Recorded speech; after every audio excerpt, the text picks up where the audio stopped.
Hi, Trevor Goodchild, public speaker here.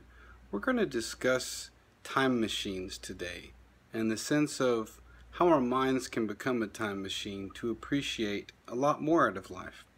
So, what is life, right? Well, life is a series of moments that happened that are connected together by the sinewy tissue of our brain's ability to remember things and connect it to a cohesive story we call ourselves. Well, that's a mouthful. So, if life is a series of moments, and each moment is a chance for us to experience life, why aren't we more aware of this? Because we often get into this mode where we're moving, from this place to the next place. We're rarely present, truly here, to experience everything going on around us. So, we have such a time span here on this earth.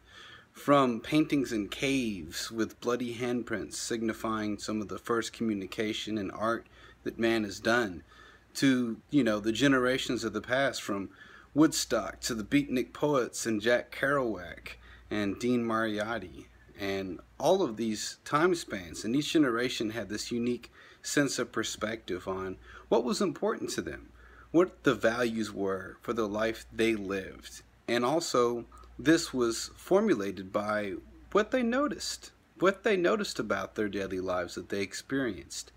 So it's really interesting, right? Because we can go through life and we can often go by a really beautiful house, some beautiful flowers, a beautiful moment of watching people we don't even know laugh and talk on the street and have this amazing moment. But most of the time, we're busy arguing over who has the best seat on the train, and we're not looking out the window to see the beautiful countryside that is racing past us.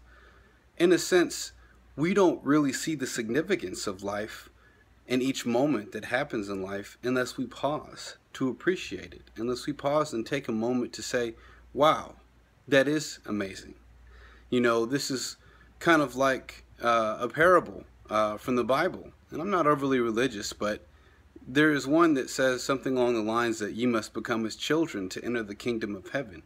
I think that's important to note in the sense that as a child, we're filled with wonderment about life. We're constantly amazed at the simple things in life. And somewhere along the lines, when we grow up, we go through puberty, we start having to pay our own bills, and we realize what a struggle life can be.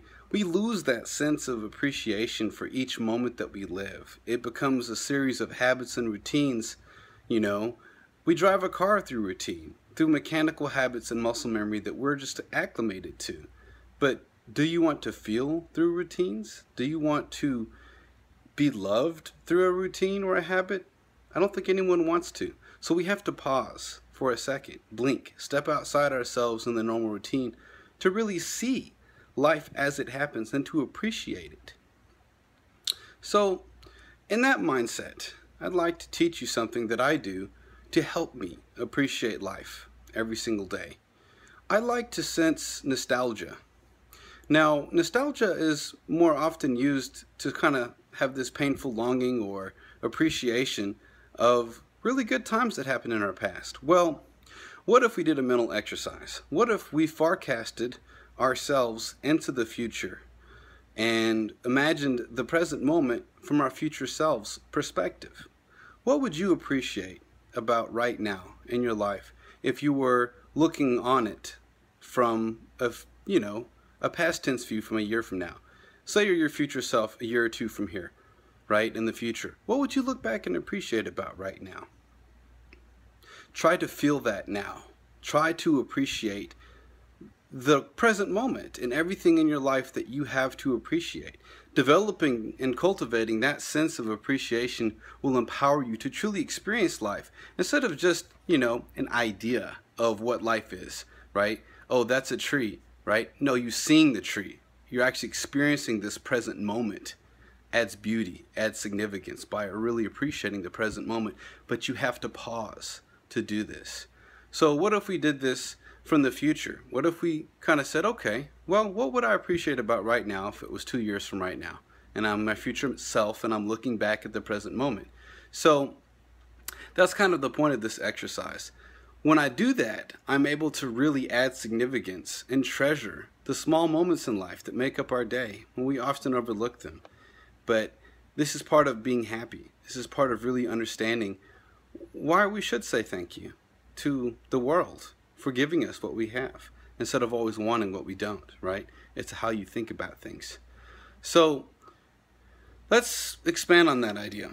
Okay, so we're our future selves right now. We're looking back at our present selves from the future. What would you change if you could do something different? You know, there's so many endless possibilities.